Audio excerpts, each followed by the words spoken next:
ઘણીવાર આપણે લોકો કહેતા હોઈએ ઠાકોરજીની સેવા કરવા માટે બેસીએ છીએ પણ મન બહુ લાગતું નથી. સેવા કરીએ ત્યારે જાત જાતના વિચારો આવે છે, મન સ્થિર રહેતું નથી. મન ક્યારે પણ સ્થિર રહે જ નહીં, મન સતત ચંચળ છે. પ્રભુની સેવામાં આપણું ચિત્ત પરોવાય એ માટે શરીરાયજી આપણને એક બહુ સુંદર બીજો પ્રકાર બતાવ્યો છે કે ઠાકોરજીની સેવાના સમયે 3 પ્રકારનું ભાવન વૈષ્ણવ કરે. મનસા ભાવય નિત્યમ લીલા સર્વક્રમાગતા. પ્રભુની સેવામાં ભાવના, જો ભાવ અને ભાવના બંને જુદા જુદા શબ્દો છે. ભાવો ભાવનયા સિદ્ધમ, ભાવનાથી ભાવ સિદ્ધ થાય છે. શ્રી મહાપ્રભુજીની આજ્ઞા છે કે ઉત્તમ ભાવના દ્વારા ભાવ સિદ્ધ થાય છે. કોઈ વ્યક્તિના સંપર્કમાં આપણે આવીએ, ક્યારેક એના પ્રત્યે આપણને પ્રેમની ભાવના થાય, ક્યારેક માનથી એની સાથે વર્તન કરીએ એવી ભાવના થાય, ક્યારેક આત્મીયતાની ભાવના પ્રગટ થાય. આ લાગણીનો એક પિંડ બંધાય છે ને આપણે જોઈ શકતા નથી, અનુભવી શકીએ છીએ. એ લાગણીનો જે પિંડ બંધાય એનું નામ છે ભાવ, પણ એના માટે જે લાગણીઓ બધી ઉપયોગમાં આવી એનું નામ છે ભાવના. ભાવના દ્વારા ભાવ સિદ્ધ થાય છે. એટલે ઠાકોરજીની સેવા કરવાના સમયે વૈષ્ણવે 3 પ્રકારનો ભાવ હવન કર્યો. સૌથી પહેલા સ્વરૂપ ભાવના. જે પ્રભુના સ્વરૂપની તમે સેવા કરી રહ્યા છો એ સ્વરૂપ કઈ લીલાનું છે, સ્વરૂપનો શું ભાવ છે એનું સતત મનથી ચિંતન કરો. ગઈકાલે શ્રી ગોવર્ધનનાથજીની સ્વરૂપ ભાવના સમજાવી હતી, યાદ છે કે ભૂલી ગયા?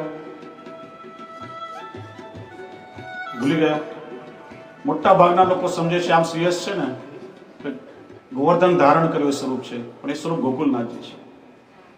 ગોવર્ધન ધારણ કરતા સમયે પ્રભુ ચત્રભુજ થયા હતા. એક શ્રીયસે ગોવર્ધન ધારણ કર્યો, એક શ્રીયસમાં શંખ ધારણ કર્યો, 2 શ્રીયસથી પ્રભુએ વેણો મિલાપ કર્યો. તમે જે પ્રભુની સેવા કરો એ સ્વરૂપનું જો જ્ઞાન ન હોય તો મન પ્રભુમાં કેવી રીતે જોડાય? શ્રીજી બાવાએ તો નિકુંજ નાયક છે. દ્વારકાધીશ પ્રભુની આપણે સેવા કરીએ, દામોદરદાસ સંભલવાલાને શ્રી મહાપ્રભુજીએ દ્વારકાધીશનું સ્વરૂપ પધરાવી આપ્યું. ત્યારે પ્રશ્ન થયો કે પ્રભુ તો પુષ્ટિ માર્ગ છે અને દ્વારકા લીલા એ તો મર્યાદા લીલા છે, તો સ્વરૂપનો ભાવ શું? ત્યારે શ્રી મહાપ્રભુજી આજ્ઞા કરી, દામોદરદાસ આ દ્વારકા લીલાનું સ્વરૂપ નથી, સંધિ છૂટી પાડો. દ્વાર ક અધીશ. દ્વાર એટલે દરવાજો, ક એટલે જલ. સંસ્કૃતમાં જલ માટે લગભગ 108 જુદા જુદા શબ્દોનો પ્રયોગ છે. પુષ્ટિ માર્ગમાં જલ સ્વરૂપે કોણ બિરાજે છે? શ્રી યમુનાજી. દ્વાર ક અધીશ, દ્વારકાધીશ એટલે શ્રી યમુનાજીના નિકુંજના દ્વારના અધિપતિ, એટલે પણ નિકુંજ લીલાનું સ્વરૂપ છે. તો સૌથી પહેલા સ્વરૂપ ભાવના, ત્યાર પછી લીલા ભાવના. જગાડવાથી પોરાડવા સુધીના જે સમયની સેવા તમે પહોંચી રહ્યા હોય એ સમયનું નંદાલય અને નિકુંજ લીલાનું અનુસંધાન કરો. જો પુષ્ટિ માર્ગમાં 2 ભાવથી પ્રભુની સેવા થાય છે, બાલ ભાવથી અને કિશોર ભાવથી. નંદાલયમાં પ્રભુ બાલ ભાવથી લીલા કરે છે અને નિકુંજમાં પ્રભુ કિશોર ભાવથી લીલા કરે છે. આ બંનેનું સાથે ભાવન કરો. સવારે આમ ચપટી વગાડીને ઠાકોરજીને જગાડીએ, પણ મનમાં એ વખતે ભાવના કરવી કે ખીરકમાંથી ગાયોના ધણ આવી રહ્યા છે અને ગાયોના ગળાના ઘંટડીના રણકાટથી પ્રભુ નંદાલયમાં જાગે છે, એ માટે આપણે ઘંટાનાદ કરીએ છીએ. સાથે સાથે નિકુંજમાં પોડી રહેલા પ્રભુ સવારે પક્ષીઓના કલરવથી જાગે છે, એ ભાવથી આપણે ત્યાં શંખનાદ થાય છે. શિંગારનો સમય થાય તો સ્વામીજી પ્રભુને શિંગાર ધરાવી રહ્યા છે. રાજભોગના સમયમાં જુદા જુદા વ્રજભક્તો પોતાના ભાવ અનુસાર સામગ્રી સિદ્ધ કરીને પ્રભુને રોગાવે છે. અનવસરના સમયમાં પ્રભુ ગૌચારણ કરી રહ્યા છે. ઉત્તાપનના સમયે પુલિંદિનીઓ લીલો મયો કંદમૂળ સિદ્ધ કરી અને પ્રભુને સામગ્રી રોગાવે છે, ભાવથી ઉત્તાપન ભોગાવે છે. સાંજે પ્રભુ ગૌચારણ કરીને પધારી રહ્યા હોય ત્યારે પોતાના કનૈયાને કોઈની નજર ન લાગે એટલા માટે મૈયા દ્વાર પર ઠાડા રહીને કૃષ્ણ બલરામની સંધ્યા આરતી ઉતારે છે. જુઓ, મર્યાદા માર્ગમાં આરતી થાય છે એ ચક્રોના શુદ્ધિકરણ માટે, ત્યારે પુષ્ટિ માર્ગમાં આરતીનો ભાવ જુદો છે. બાલ ભાવની સેવા છે, પ્રભુને નજર ન લાગે, કોઈની દ્રષ્ટિથી નજર લાગે એ માટે આરતી દ્વારા આપણે પ્રભુની નજર ઉતારીએ છીએ. અને માટે આરતી આમ બે બાજુ નહીં પણ આમ ક્લોક વાઇઝ આ રીતે ધીરે ધીરે ઠાકોરજીની આરતી થાય. મર્યાદા માર્ગમાં આરતીની આસ્કા લેવાનો પ્રકાર છે, પુષ્ટિ માર્ગમાં નથી. મર્યાદા માર્ગમાં ચક્રોના શુદ્ધિકરણ છે એટલા માટે, પણ આપણે કે આરતીનો બીજો એક અર્થ થાય. આરતી એટલે હૃદયનો તાપ ક્લેશ. જેમ આરતીની જ્યોત સતત પ્રજ્વલિત રહે, એમ પ્રભુની પ્રાપ્તિ માટે આપણા હૃદયમાં તાપ ક્લેશ એ સતત પ્રજ્વલિત રહેવો જોઈએ. એનો જો શમન થઈ જાય તો પ્રભુ ક્યાંથી મળે? એટલા માટે આરતી આપણે ત્યાં લેવાતી નથી. અને આરતી પહેલા 4 પેલા મુઠિયા, જેને આપણે ગુજરાતીમાં ઈડિયા પીડિયા કહેવાય, પ્રભુ પરથી નોછાવર કરીએ છીએ, એનો ભાવ છે. ભાગવતજીમાં પ્રભુએ જ્યારે વેણુનાદ કર્યો ત્યારે વેણુનાદ શ્રવણ કરી ગોપીઓ કોઈ ઘરનું કાર્ય કરી રહી હતી, કોઈ પતિની સેવા કરી રહી હતી, કોઈ ગાય ધોઈ રહી હતી, કોઈ શિંગાર સજી રહી હતી, કોઈ દીવો પ્રગટાવી રહી હતી. પોતપોતાનું કામ છોડી પ્રભુને મળવા એ દિશામાં દોડી કે જ્યાંથી વેણુના સ્વર આવી રહ્યા હતા. શ્રી મહાપ્રભુજી સમજાવે છે, આ ગોપીઓ પોતાના 4 પુરુષાર્થ ધર્મ, અર્થ, કામ અને મોક્ષ સિદ્ધ કરી રહી હતી. જે પતિની સેવા કરી રહી હતી એ પોતાનો ધર્મ પુરુષાર્થ સિદ્ધ કરતી હતી. ગૌ દોહન કરતી હતી એ પોતાનો અર્થ પુરુષાર્થ સિદ્ધ કરતી હતી. જે શણગાર સજી રહી હતી એ પોતાનો કામ પુરુષાર્થ સિદ્ધ કરતી હતી. અને જે દીવો પ્રગટાવી રહી હતી એ મોક્ષ પુરુષાર્થ સિદ્ધ કરતી હતી. પણ જ્યાં વેણુના નાદનું શ્રવણ થયું ત્યાં 4 પુરુષાર્થો પ્રભુ પર નોછાવર કરી અને પ્રભુને મળવા માટે ભાગ છે. એટલા માટે એ 4 મુઠિયાનો ભાવ એ છે કે પ્રભુ આપના સ્વરૂપાનંદ સામે ધર્મ, અર્થ, કામ, મોક્ષ આ 4 લૌકિક પુરુષાર્થો આપના પરથી નોછાવર કરીને અમે ફેંકીએ છીએ. અથવા તો પ્રભુ આપના સ્વરૂપાનંદ સામે સાલોક્ય, સાયુજ્ય, સામીપ્ય અને સાષ્ટી 4 પ્રકારની મુક્તિ એ આપના પર નોછાવર કરી અને એમને વારી ઉતારી છે. એટલા માટે પ્રભુના મુઠિયા નોછાવર થાય છે. તાપ ક્લેશ આરતી, યશોદા મૈયા બાલ ભાવથી પ્રભુની આરતી ઉતારી રહી છે. સાંજે શયનના સમયમાં પ્રભુને દૂધ રોગાવી, મીઠી મીઠી વાર્તાઓ ગાઈ, કઈ હાલરડાઓ ગાઈ અને મા યશોદા પ્રભુને પોઢાડી છે. એ સમયે લીલાનું અનુસંધાન કર્યું. કોઈ ઉત્સવ આવે ત્યારે આજના ઉત્સવે પ્રભુએ શું લીલા કરી હતી, આજના ઉત્સવનો શું વિશેષ ભાવ, એનું અનુસંધાન કર્યું. એનું નામ છે લીલા ભાવ. જો વૈષ્ણવ થોડો પ્રકાર સમજીએ. પુષ્ટિ માર્ગમાં આપણે 12 મહિનામાં 56 ઉત્સવ મનાવીએ છીએ. 11 વર્ષ અને 52 દિવસ ભગવાને વ્રજમાં જે લીલા કરી એ વ્રજ લીલાના ભાવ અનુસાર ઠાકોરજીની નિત્ય સેવા, ઋતુ સેવા અને વર્ષોત્સવની સેવાનો પ્રકાર આપેલો છે. જગાડવાથી પોઢાડવા સુધીની નિત્ય સેવા, ઋતુ અનુસાર ઠંડી ગરમી લાગે ત્યારે ઠાકોરજીની સેવાની પ્રણાલિકા અને સામગ્રીમાં પરિવર્તન આવે છે, ઋતુ સેવા. વર્ષોત્સવની સેવા, અન્નકૂટ હોય તે દિવસે પ્રભુએ ઇન્દ્રમાન ભંગ લીલા કરી વ્રજવાસીઓએ પ્રભુને અન્નકૂટ આરોગ આપ્યો. ગોપાષ્ટમીના દિવસે પ્રભુ પ્રથમ ગૌચારણ કરવા માટે પધાર્યા. જે ઉત્સવ હવે આજના ઉત્સવે ઠાકોરજી વ્રજમાં કઈ લીલા કરી એનો ભાવ કરો. અને આ જુદા જુદા જે મનોરથો આપણે એના દર્શન કરીએ છીએ એ પણ પ્રભુની નિત્ય લીલાના, નિકુંજ લીલાના મનોરથો છે. જો એક વિવેક વૈષ્ણવ ખાસ રાખો, પ્રભુના બધા મનોરથો વ્રજ ભક્તો તો નિત્ય સિદ્ધ કરે છે. આપણે તો કેવલ આપણા ભાવ અનુસાર એ ઝાંખી કરવા સિદ્ધ કરીએ છીએ. કે વૈષ્ણવોએ એવા જ મનોરથો કરવા કે જે લીલા કરવામાં પ્રભુને પ્રસન્નતા થઈ, પ્રભુને સુખ થયું. પ્રભુએ અનેક લીલાઓ વ્રજમાં કરી છે. પ્રભુ લીલા ભક્તોને સુખનું દાન કરવા અથવા તો ભક્તોના કલ્યાણ માટે કરે છે. ભક્તના ઉદ્ધાર માટે ઘણી લીલાઓ કરવામાં પ્રભુને પરિશ્રમ પણ થયો છે. જે લીલામાં પ્રભુને પરિશ્રમ થયો હોય એ લીલાઓના મનોરથો આપણે ત્યાં ક્યારેય પણ થતા નથી. એક જગ્યાએ મેં જોયું હતું, કોઈ જગ્યાએ કોઈ મનોરથ કર્યો તો કંસના કારાગૃહ જેલ બનાવીને ભગવાનને જેલમાં પૂરી દીધા. પ્રભુને માં તો પરિશ્રમ થયો.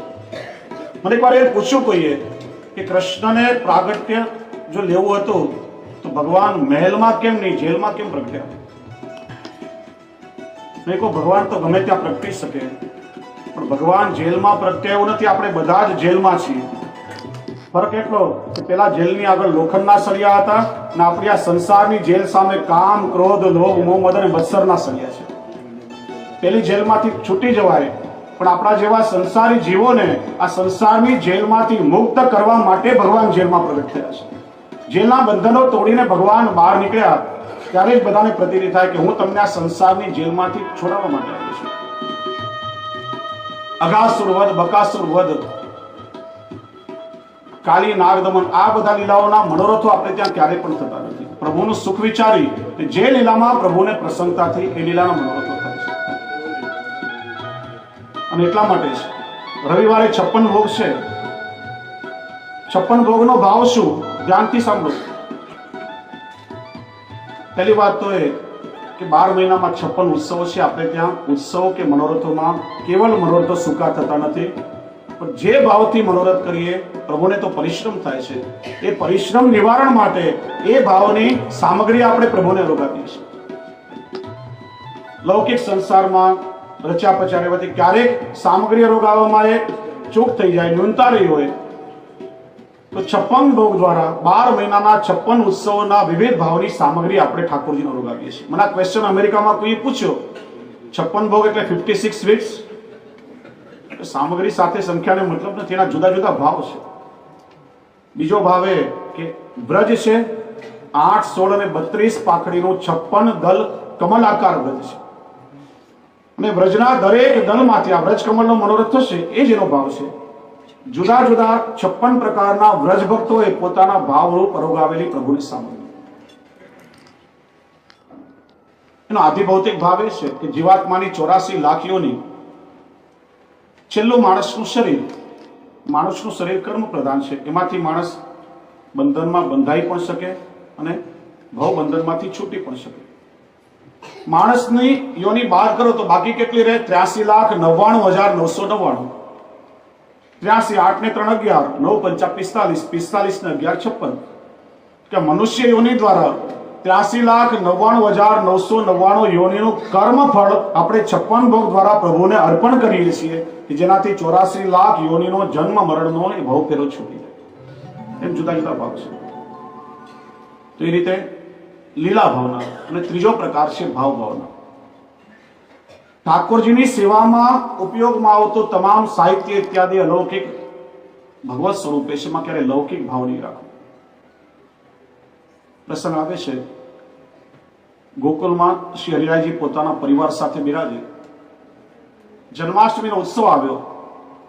શ્રી વિઠ્ઠલનાથજી લાકડાના કાષ્ટના પલ્લામાં ઝૂલી રહ્યા છે. શ્રી ગોપેશ્વરજી પોતે ઝુલાવી રહ્યા છે. અને કીર્તનકારો કીર્તન ગાય છે કે પ્રભુ રત્ન જટિત સુવર્ણના મણિમય પલ્લામાં ઝૂલે છે. શ્રી ગોપેશ્વરજીએ શ્રી હરિરાયજીને વિનંતી કરી, દાદાભાઈ, મારો મનોરથ છે કે આપણા પ્રભુ માટે સુવર્ણનું પલ્લું ક્યારે સિદ્ધ થશે? શ્રી હરિરાયજી આજ્ઞા કરી, ઠાકોરજી તમારો મનોરથ પૂર્ણ કરશે, સમય જતા વાર લાગતી નથી. બીજો વર્ષ આવ્યો, એ જ જન્માષ્ટમી, એ જ નંદ મહોત્સવ પલના શ્રી ગોપેશ્વરજી ઝુલાવી રહ્યા છે. કીર્તનકારો કીર્તન ગાય છે, પણ પ્રભુ તો એ જ લાકડાના પલ્લામાં ઝૂલી રહ્યા છે. પોતાનો મનોરથ પૂરો થયો ને એનો તાપ ક્લેશ ગોપેશ્વરજીને થયો અને મૂર્છિત થઈ ગયા. ત્યારે શ્રી હરિરાયજી એમને મૂર્છામાંથી જગાડ્યા. કહ્યું, બાવા જુઓ તો ખરા, પ્રભુ શેમાં ઝૂલી રહ્યા છે? શ્રી ગોપેશ્વરજીએ દર્શન કર્યા તો ઠાકોરજી રત્ન જડિત સુવર્ણના મણિમય પલ્લામાં ઝૂલી રહ્યા છે અને પોતે એમને ઝુલાવી રહ્યા છે. જે કઈ સાધન સામગ્રી પ્રાપ્ત થાય એના દ્વારા સેવા, પણ એમાં ભાવ આપણો અલૌકિક વ્રજ ભક્તોના ભાવથી દરેક લીલા સામગ્રી છે. અને અલૌકિક ભાવ વિચારો. ઠાકોરજીનું મંદિર, જ્યાં ગાદી પર ઠાકોરજી બિરાજે છે, એ ગાદી યશોદાજીના ગોદનો ભાવ છે. ત્યાં યશોદોત્સંગ લાલિત સ્વરૂપે ઠાકોરજી યશોદાજીની ગોદમાં બિરાજે છે. અને નિકુંજ લીલામાં એ સ્વામીજીની ગોદ છે. સૈયા મંદિર એ સ્વામીજીના નેત્રો છે, અને સૈયા મંદિરના દ્વારે સ્વામીજીની પલક. એવો ભાવ જો મનમાં હોય તો ઘણીવાર આમ ભડાક કરતો દરવાજો બંધ કરી દઈએ, રીતમાં ને પ્રીતમાં આપોઆપ પરિવર્તન આવી જાય. ઠાકોરજીને આપણે શિંગાર કરી વેણુજી ધરાવીને દર્પણ બતાવીએ છીએ. દર્પણ એ સ્વામીજીનું હૃદય છે. સ્વામીજીના હૃદય કમળમાં ઠાકોરજી પોતાના પ્રતિબિંબને નિરખે છે. એટલા માટે પ્રભુને દર્પણ દેખાડીએ, જે સમયની સેવા પહોંચો, એ લીલાનું ગુણગાન થતા સીધું એ લીલામાં આપણું ચિત્ત પરોવાઈ જતું હોય છે. ઠાકોરજીની સેવાથી જ્યારે અનુસરનો સમય આવે, રાજભોગ સુધીની કે શેન સુધીની સેવા તમે પહોંચી, પછી શું કરવાનું વૈષ્ણવે? ટીવીની સિરિયલો જોવાની, ગપ્પા મારવાના, શું કરવાનું? જો વૈષ્ણવની દિનચર્યા કેવી હોવી જોઈએ, પળ પળનો આપણે સદુપયોગ ભગવત પ્રીત્યર્થ કેવી રીતે કરી શકીએ એનું નિરૂપણ શ્રી હરિરાય ચરણ કરે છે. અનવસરના સમયમાં વેણુ ગીત અને યુગલ ગીત દ્વારા વિપ્રયોગનો અનુભવ કરો. ઠાકોરજીની સ્વરૂપની સેવા કરીએ એટલે શ્રી હરિરાયજી પ્રત્યક્ષ સેવા કહે છે, અને ભગવાન ગુણગાન દ્વારા જે લીલાનો અનુભવ કરીએ એને પરોક્ષ સેવા એવું શ્રી હરિરાય ચરણ આજ્ઞા કરે છે. સ્વરૂપ સેવાના સમયમાં સંયોગ સુખનો અનુભવ થાય છે, અને અનવસરના સમયમાં લીલા ગુણગાન દ્વારા વિપ્રયોગનો અનુભવ થાય છે. વિશિષ્ટ પ્રકારે યોગ સંયોગમાં પોતાના સ્નેહી એની કેવલ એકમાં સામે જ પ્રતીતિ થાય, પણ વિપ્રયોગમાં તો ચારે તરફ પોતાના સ્નેહીની જ પ્રતીતિ થયા કરે છે. ઠાકોરજી વ્રજમાં લીલા કરી અને ગૌચારણ કરવા માટે જ્યારે વનમાં પધારે ત્યારે ગોપીઓ પોતાના નિજ ગૃહમાં બેસી અને વેણુ ગીત, યુગલ ગીત આદિ દ્વારા એ પ્રભુના સ્વરૂપ અને લીલાઓનું ચિંતન કરતી. જો પ્રભુની કૃપાથી આ ગોપીઓને બે પ્રકારની સિદ્ધિ મળી છે, એક છે દૂર શ્રવણ અને બીજું દૂર દર્શન. પ્રભુ વનમાં વેણુનાદ કરે તો એનું શ્રવણ ઘેર બેઠા ગોપીઓ કરી શકે. પ્રભુ જે વાર્તાલાપ ગોપ સખાઓ સાથે કરે એનું શ્રવણ કરી શકે. આ ટેલિફોન અને મોબાઈલ અને ટેલિવિઝનનું સંશોધન તો અત્યારે થયું છે. મેં કહ્યું ને આ બધું પુરાતન કાળથી છે. મહાભારતનું યુદ્ધ આખું સંજયે લાઈવ ટેલિકાસ્ટ ધૃતરાષ્ટ્રને કહ્યું છે. ઋષિ વિજ્ઞાન છે. ગોપીઓ પણ વનમાં પ્રભુ જે લીલા કરી રહ્યા છે, વેણુનાદ કે જે વાર્તાલાપ કરી રહ્યા છે, ઘેર બેસી અને લીલાનો અનુભવ કરી રહી છે અને વિપ્રયોગનો અનુભવ કરી રહી છે. પ્રભુ આપના ચરણારવિંદ કેટલા કોમળ છે. વનમાં તો કાકરાઓ પણ હોય ને તીક્ષ્ણ કાંટાઓ પણ છે. એકાદ કાકરો કે કાંટો જો આપના ચરણને વાગશે તો પ્રભુ આપને કેટલો પરિશ્રમ થશે. પ્રભુ ક્યારે ગૌચારણ કરીને પાછા પધારશો, ક્યારે આપના દર્શનનું સુખ અમને મળશે. ક્ષણ માત્ર પણ પ્રભુ વગર રહી શકાય નહીં. ગોપીઓ નિત્ય સિદ્ધા હતી. દરેક ગોપીઓને પોતાના નિજ ગ્રહમાં ઠાકોરજીની લીલાઓનો અનુભવ થતો. માખણ ચોરી આદિ લીલા માટે પ્રભુ નિત્ય એમના ઘરે પધારે. પ્રશ્ન થાય કે જે કૃષ્ણના દરબારમાં નંદાલયમાં 9 લાખ ગાયો બંધાય એને ગોપીઓના ઘરે માખણની ચોરી કરવા શા માટે જવું પડે? શ્રી મહાપ્રભુજી સુબોધનીજીમાં સમજાવે છે કે આ માખણ ચોરી લીલા એ તો ગોપીઓની ચિત્ત ચોરી લીલા છે. માખણ એ કોમળ મનનું પ્રતીક છે. દાન લીલા, માખણ ચોરી આદિ લીલા દ્વારા વ્રજ ભક્તોના ચિત્તનો નિરોધ ઠાકોરજીએ પોતાના સ્વરૂપમાં કર્યો છે. એ ગોપીઓ કૃષ્ણાકાર બની નિરંતર કૃષ્ણનો વિચાર, બીજો કોઈ વિચાર એમના મનમાં આવતો નથી. કનૈયો ક્યારે આવશે? બારણામાંથી આવશે કે બારીમાંથી કૂદીને આવશે કે ઘરમાં કઈ સંતાઈને બેઠો હશે? હમણાં આવશે, હમણાં મટકી ફોડી નાખશે, હમણાં માખણની ચોરી કરશે. પ્રભુ માખણ ચોરી લીલા દ્વારા ગોપીઓના કોમળ મનની ચોરી કરવા પધારે છે. એમના ચિત્તને પ્રભુએ જોયું છે. પ્રશ્ન થાય, આપણે તો લૌકિક સંસારમાં છીએ અને પ્રભુ કૃપા કરીને ગોપીઓના ચિત્તની ચોરી કરવા માટે, મનરૂપી માખણની ચોરી કરવા માટે જ્યારે ઘરે પધારે છે તો ગોપીઓ પ્રભુને ના શા માટે કહે છે? શ્રી મહાપ્રભુજી એનો પણ ઉત્તર આપે છે. પરોક્ષમાં ગોપીઓ પ્રભુને વિનંતી કરે છે કે પ્રભુ અત્યારે અમારું આ મનરૂપી માખણ આપને લાયક નથી. કામ, ક્રોધ, લોભ આદિ અનેક દૂષણો એમાં રહેલા છે. આ મન આપને લાયક નથી એટલે એની ચોરી કરવા માટે ના પધારો. પ્રભુ કહે છે કે હે ગોપી, તારું મન શુદ્ધ થાય, મારા લાયક બને અને પછી હું એ મનરૂપી માખણની ચોરી કરવા તારા ઘરે આવું એ તો મર્યાદા છે, પણ તું જેવી છે, તારા મનમાં જેવું છે એવું હું તારો સ્વીકાર કરું એ તો પુષ્ટિની વિલક્ષણતા છે. એટલે પ્રભુ ગોપીઓના મનરૂપી માખણની ચોરી કરે છે. શ્રી મહાપ્રભુજી સુબોધનીજીમાં બહુ સુંદર લીલાઓનું વર્ણન કરે છે. કહે છે કે ગોપીઓ નિરંતર વિપ્રયોગ કરતી, ક્ષણ માત્ર પણ ભક્તો પ્રભુ વગર રહી શકતા નથી. કુંભનદાસજીને એકવાર શ્રી ગુસાઈજી પોતાની સાથે પરદેશ લઈ ગયા. કુંમનદાસજીથી શ્રીનાથજીનો વિપ્રયોગ સહન થયો નહીં, પણ ગુરુની આજ્ઞાનું ઉલ્લંઘન કેવી રીતે થાય? જ્યાં ઉત્થાપનનો સમય થયો ત્યાં કુંમનદાસજી આકુળ વ્યાકુળ થઈ ગયા, મૂર્છિત થઈને ઢળી પડ્યા. એટલે શ્રી ગુસાઈજી સમજી ગયા અને પ્રભુની એવી ચોટ લાગી છે કે આ પ્રભુ વગર ક્ષણ માત્ર પણ રહી શકશે નહીં. ત્યાં શ્રી ગુસાઈજી આજ્ઞા કરી કે કુંમનદાસજી તમે પાછા કીર્તનની સેવામાં પધારો. ત્યારે દોડ્યા છે કુંમનદાસજી. આ લીલાનો અનુભવ કરી અને ચત્રભૂતદાસજીએ બહુ સુંદર એ વિપ્રયોગના પદનું વર્ણન કર્યું. શ્રી ગોવર્ધન વાસી સાવરે લાલા તુમ બિન રહ્યો ન જાય. તો આ રીતે અનવસરના સમયમાં પ્રભુના વિપ્રયોગનો અનુભવ કરવો. શ્રી હરિરાય ચરણ આજ્ઞા કરે છે એ રીતે સેવાનું ખૂબ સૂક્ષ્મ દર્શન શ્રી હરિરાય પ્રભુચરણ શિક્ષાપત્રના માધ્યમથી આપણને કરાવ્યું છે.